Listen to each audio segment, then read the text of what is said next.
आपको यकीन हो रहा है कि आपकी बेटी यहाँ तक पहुँच गई है? वो एक शो में आता है ना, मैं कौन सा शो, मैं अपने मुंह से नहीं बोलना चाहता था। मतलब इंडिया के सबसे बड़े शो में इस वक्त यहाँ पर है।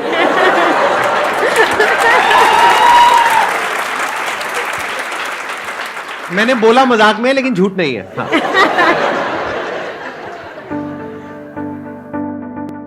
Please give an energetic and warm welcome to the one and only Roshni Mukherjee ji.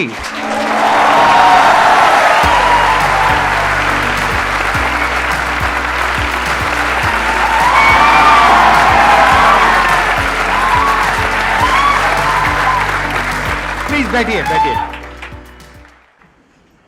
I am falling short of words to express that feeling कि कितने सालों से मतलब आपको देखते हैं वीडियोस में and you know motivating so many people and I could feel that aura while I was on the back stage. वो जो आवाज़ है, वो जो गूंज है, उसमें ही एक अलग पॉजिटिविटी है। सो of course it is definitely a moment that I will cherish all my life.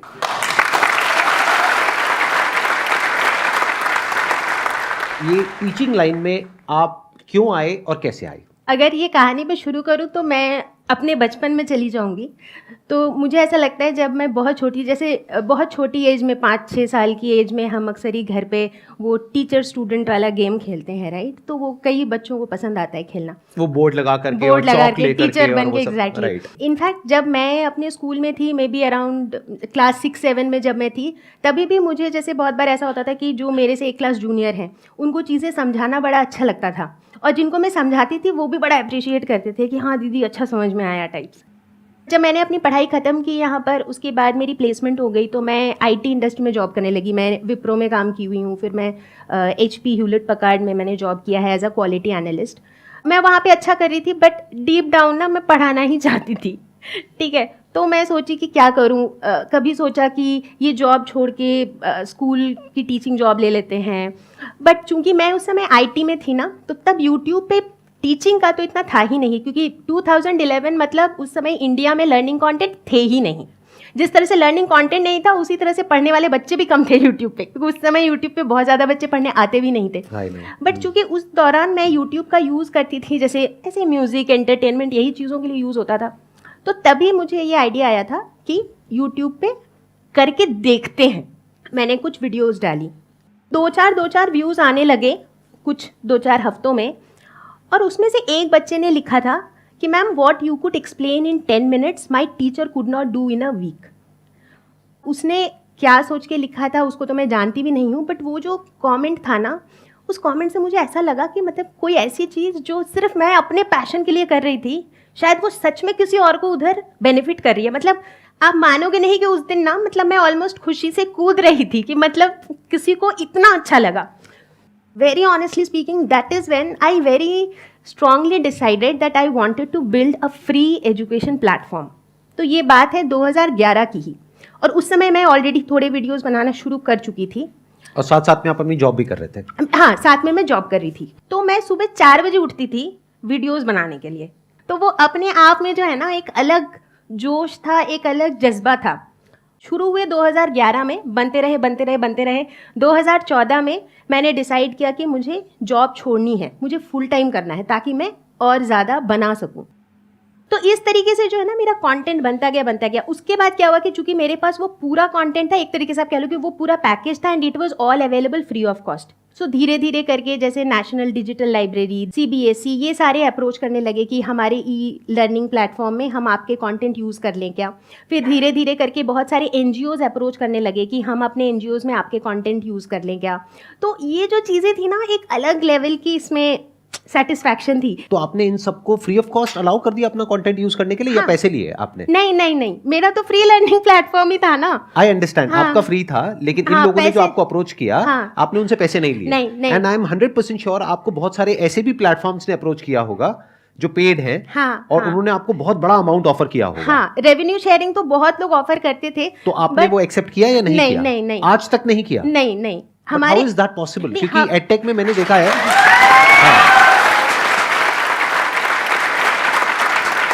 मैं आपको एक प्रैक्टिकल बात बता रहा हूँ, because I am aware of कि कहाँ पर क्या चल रहा है, किसने किसको एक्वायर किया, किसको कितनी फंडिंग मिली, और आपने मेरे भी इसमें शो में आपने देखा है जो गेस्ट आए हैं वो बताते हैं कि उनको कितना पैसा मिलता है और कितना बड़ा बड़ा अमाउंट मिलता है। आई एम श्योर आपको कम से कम भी नहीं तो 10-20 करोड़ 50 करोड़ के कई ऑफर्स आए होंगे, if I am not wrong. Offers तो आते रहते हैं, अभी भी आते हैं। करेक्ट। बट आप अभी भी एक्सेप्ट नहीं करते? नहीं, क्योंकि मुझे पता है कि मुझे क्या करना है। मैंने बताया ना कि वो जो थॉट थी ना सर कि मुझे फ्री लर्निंग प्लेटफॉर्म बनाना है, वो थॉट इतनी स्ट्रांग थी कि उस बात को 11 साल हो गए हैं, बट उस थॉट की स्ट्रेंथ अभी भी उतनी ही है।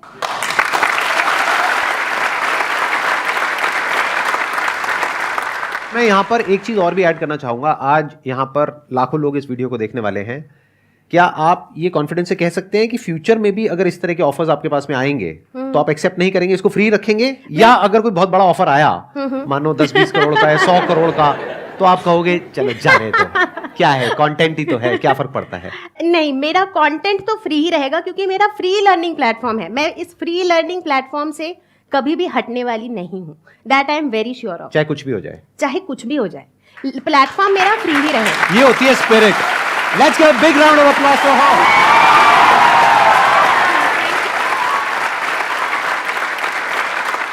मेरी बात ध्यान से सुनना। जब कोई इंसान ऐसा काम कर रहा होता है या कर रही होती है तो उसको हम लोगों की सपोर्ट की बहुत जरूरत होती है। तो we should all appreciate such a person जो इतना सेल्फलेसली एक काम को कर रही है। बहुत बड़ी बात है। जहां पर के एडटेक स्पेस में क्या हो रहा है आप शायद सपने में भी नहीं सोच सकते हो कि लोग कितना कितना पैसा कमा रहे हैं। वहां पर ये चाहे तो कितना भी कमा सकते हैं। 2 मिलियन सब्सक्राइबर्स कम नहीं होते हैं और 2011 से ये कर रही हैं और कंटेंट पूरा है इनके पास में। हजारों वीडियोस हैं। आई थिंक आपकी 6-7 हजार वीडियोस हैं। हाँ। अगर ये अपना कंटेंट एज इट इज उठा करके किसी प्लेटफॉर्म को दे दें आज, तो I am sure you will be able to get a very good amount. But आप कह रहे हैं कि सिर्फ आज नहीं, फ्यूचर में भी मैं ऐसा नहीं करूंगी। हाँ, ऐसा तो मैं नहीं करूंगी, वो तो मैं बिल्कुल श्योर हूँ कि ऐसा कुछ भी कभी भी नहीं होगा। ये फ्री लर्निंग प्लेटफॉर्म ही रहेगा। तो बेसिकली अभी तक की जो स्टोरी थी ना, ये तो बस ये स्टोरी थी कि हाउ आई स्टार्टेड और कैसे ये प्लेटफॉर्म बना। आई एम सॉरी, मैं आपको बीच में इंटरप्ट कर रहा हूँ। हाँ, बिल्कुल। क्या आप इसके साथ साथ में कुछ कोर्सेज भी सेल कर रहे हैं? नहीं, कोर्सेज भी सेल नहीं कर रहे हैं? नहीं। तो आपका रेवेन्यू मॉडल क्या है? सिर्फ जो एडसेंस से आता है वो और थोड़ा बहुत स्पॉन्सरशिप? हाँ, राइट।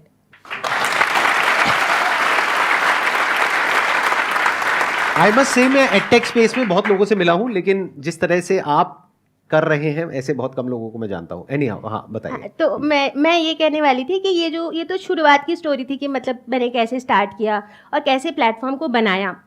बट बीच की स्टोरी भी काफ़ी इंटरेस्टिंग लग सकती है लोगों को, क्योंकि ऐसे तो मुझे 11 साल हो गए। बट मैंने अभी देखा आपकी आंखों में पानी आ रहा था, तो वाज दैट बिकॉज कि आपको खांसी हो रही है या फिर नहीं। आप थोड़ा इमोशनल हो गए थे?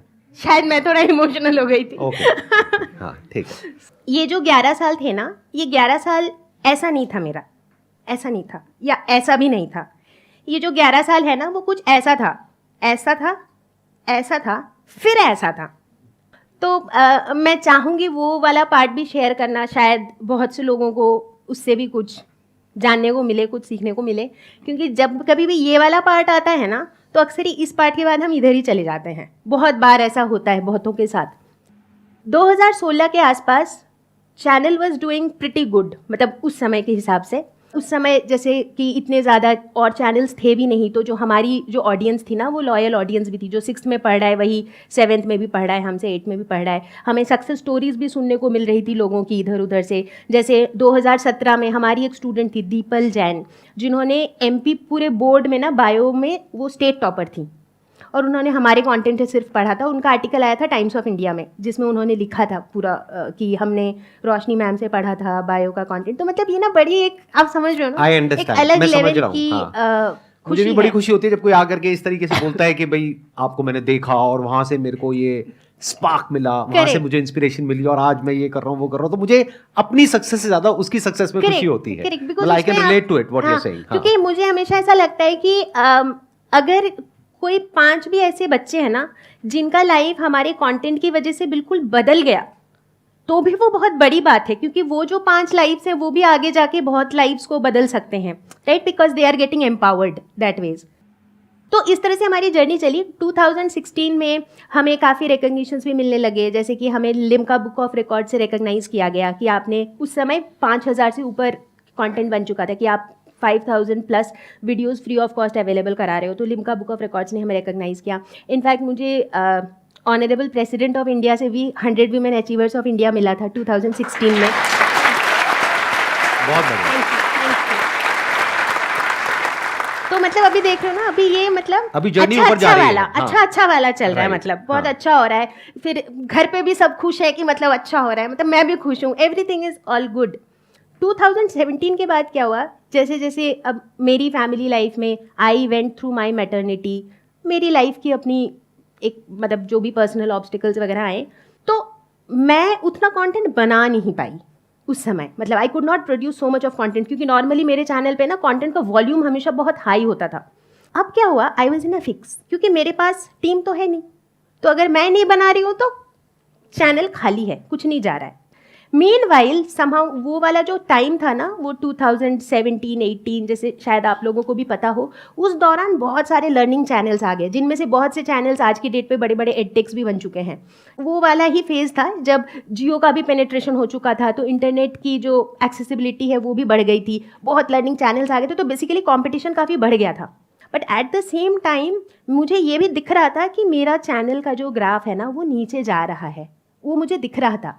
But I was not having a choice at that time, मतलब मेरे पास कोई चॉइस नहीं था, क्योंकि मेरे पास और तो कोई था नहीं बनाने के लिए। तो वो जो फेज़ था ना, सच पूछो तो it was very disappointing, disheartening, discouraging, क्योंकि मतलब आप समझ रहे हो ना कि आप यहाँ से यहाँ गए थे, उसके बाद आपको दिख रहा है कि वो नीचे आ रहा है। तो वो जो टाइम है ना, that is the time I think we need to be the strongest, जब हमको ये सोचना है कि व्हाट नेक्स्ट, मतलब मैं आज तो कुछ नहीं कर पा रही हूँ for what ever reason, but मुझे आगे क्या करना है। तो मैं इस बात के लिए बहुत ज़्यादा डिटरमिन्ड थी कि ठीक है, ये एक मेरा फेज़ है, बट मैं वापस आऊँगी, और जब मैं वापस आऊँगी तो मैं ऊपर ही जाऊँगी। 2019 पे मैं वापस आई, ठीक है। पहले तो सबसे पहले मैंने थोड़ा पॉज लिया, ये सोचने के लिए जो मैं कर रही थी उसी को अब करना काफ़ी नहीं है, क्योंकि अब क्या है, इस स्पेस में बहुत कंपटीशन है। तो मुझे अगर अपनी जगह बनानी है तो कैसे बनानी है, कुछ तो मुझे ऐसा करना है जिससे बच्चे मेरा कंटेंट देखें, राइट, वरना तो वो डिस्कवर ही नहीं कर पाएंगे मुझे कि मैं कहाँ हूँ, मैं खो जाऊँगी भीड़ में। सो मैंने उस समय थोड़ा पॉज लिया, थोड़ा टाइम दिया, थोड़ा सोचा, और इस बार मेरा फोकस था कंटेंट, कि फ्री ऑफ कॉस्ट मैं कंटेंट का क्वालिटी ऐसा दूंगी कि लोग कहेंगे कि पे करके भी हमें ऐसा कंटेंट नहीं मिला।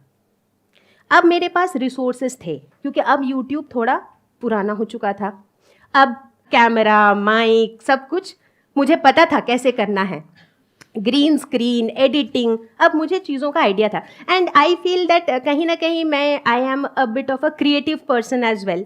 तो जैसे ना मुझे इस तरह की चीज़ें सोचनी अच्छी लगती है कि अच्छा मुझे ये बताना है तो मैं कैसे बता सकती हूँ, इसको ऐसे बता सकती हूँ, मतलब आप समझ रहे हो ना। I generally try to think कि इसको कैसे समझा सकते हैं, इसमें क्या कर सकते हैं, कि इसको स्टोरी फॉर्म में या एंटरटेनिंग वे में कैसे बताया जाए। तो I generally spend some time doing that. And वो जो फेज था ना, उस समय मैंने चीज़ों को काफ़ी डिफरेंटली प्लान किया। उसके बाद अच्छा एक चीज़ मैं बताना भूल गई थी कि जब मैंने चैनल शुरू किया था ना, तो मैंने चैनल का नाम रखा था एग्ज़ाम फियर। इसके पीछे भी एक कारण था कि जैसे कि मैं बता रही थी ना कि इंडिया में मुझे अधिकतर बच्चे एग्ज़ाम के डर से ही पढ़ते हुए दिखते हैं, उनको समझ में नहीं आता है डिफ्रैक्शन का डेफिनेशन क्या है, लेकिन फिर भी वो रट के चले जाते हैं क्योंकि नंबर आ जाते हैं, राइट। तो एग्ज़ाम फियर नाम रखा था, और उसका जो एक्स था ना उसमें एक ऐसे डेंजर का सिंबल बना होता था। तो बहुत से लोग मुझे कहते थे कि यार तुमने ऐसा नाम क्यों रखा है एग्जाम, थोड़ी नेगेटिव फीलिंग आती है। हाँ करेक्ट, एग्जैक्टली, यही बात मुझे कई लोगों ने बताई थी। तो मैंने जो है ना पूरा नाम चेंज कर दिया और मैंने इसको लर्नो हब बना दिया, because end of the day मेरा जो मेन फोकस था that was to make learning engaging, ये मेरा मेन मुद्दा था इस बार। अब क्या हुआ, जो मेरा कंटेंट का जो फॉर्मेट था ना वो कंप्लीटली चेंज हो गया। अब जो है मैं ग्रीन स्क्रीन पे, इससे पहले तक जब मैं पहले बनाती थी तो उसमें मैं नहीं दिखती थी, मेरे पास कैमरा वगैरह का कोई सेटअप वगैरह था नहीं, तो वो पीपीटी वाली वीडियोस होती थी जिसमें ऑडियो आ रहा होता था और मैं वो पेन टैबलेट से लिख रही होती थी। मेरा वीडियो का वॉल्यूम इसके बाद बहुत हाई नहीं रहा, बट वो जो वीडियो की जो क्वालिटी थी ना उस पर मैंने बहुत ज़्यादा फोकस किया। And and of the day उसका मुझे रिजल्ट भी मिला। वो वन शॉट सीरीज़ जो है वो इतनी चली, बच्चों ने बोला कि हमने पेड कोर्सेज ले रखे। मतलब वैसे भी ना इंडिया में तो सर ये भी है ना कि पेरेंट्स को लगता है कि फ्री का है, फ्री में हम रिलाई करें क्या, पर्सनली मैं बहुत से ऐसे बच्चों से मिली हूँ जो कहते हैं कि उन्होंने कहीं पे भी पेड अपना ज्वाइन कर रखा था, चाहे ऑफलाइन इंस्टीट्यूट हो या ऑनलाइन कोर्सेज हो, बट वो कहते हैं कि हमें ना उधर समझ में नहीं आया, फिर हमने वन शॉट वीडियो देख के ही समझा। तो मतलब वो चीज़ें होती रहती हैं। मतलब पैसे किसी और को दे रहे हैं लेकिन काम आप कर रहे हैं। तो इसीलिए ना हमारे वीडियोस का एक टैगलाइन होता है, कॉन्सेप्ट होगा क्रिस्टल क्लियर। ठीक है, मतलब generally that has become a tagline now. जब भी मैं वीडियो शुरू करती हूँ तो मैं कहती हूँ कि ये वीडियो देखने के बाद कॉन्सेप्ट होगा क्रिस्टल क्लियर। तो जब बच्चे लिखते हैं ना कि कॉन्सेप्ट हो गया क्रिस्टल क्लियर, तो मतलब कहीं ना वो एक सेटिस्फैक्शन भी है कि मतलब बच्चों को चीज़ें समझ में आ रही हैं। डीप डाउन जो आप कह रहे हो, I strongly believe in that education must be free for all. Only then is going to be a level playing field. चाहे कोई अमीर का बच्चा है चाहे गरीब का बच्चा है, एजुकेशन फ्री होनी चाहिए। मतलब एजुकेशन का मॉडल ये होना चाहिए जो पहले होता था एक समय पर, कि गुरु दक्षिणा वाला, कि अगर आपके पास में पैसा है देने के लिए, 1 रुपए है, 10 रुपए है, 1000 रुपए है, 10,000 रुपए है, आप दे दो। लेकिन अगर आपके पास में नहीं है तो आपको नहीं रोकना चाहिए आगे बढ़ने से। Exactly. तो एटलीस्ट आपके जैसे कुछ लोग और होने चाहिए जो अपने सेल्फिश इंटरेस्ट को हटा करके, सोचो कितने राजा महाराजा, कितने लोग, कितने आए कितने गए, कोई याद है क्या? बट आज इन्होंने जो शेयर किया है यहां पर, आई मस्ट से दैट के you will be remembered for ever.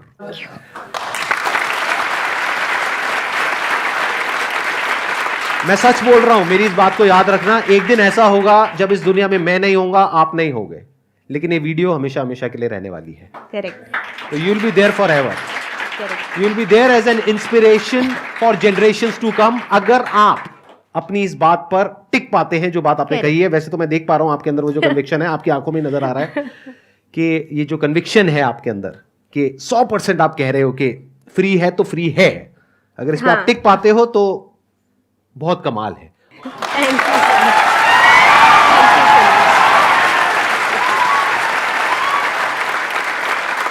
Thank you so much for coming यहाँ पर आकर के। Thank you so much for inviting me. मतलब द संदीप माहेश्वरी ही मैं कहूँगी, से मिलना ही अपने आप में एक एक्सपीरियंस है, and I got that experience today. Thank you so much. Thank you so much.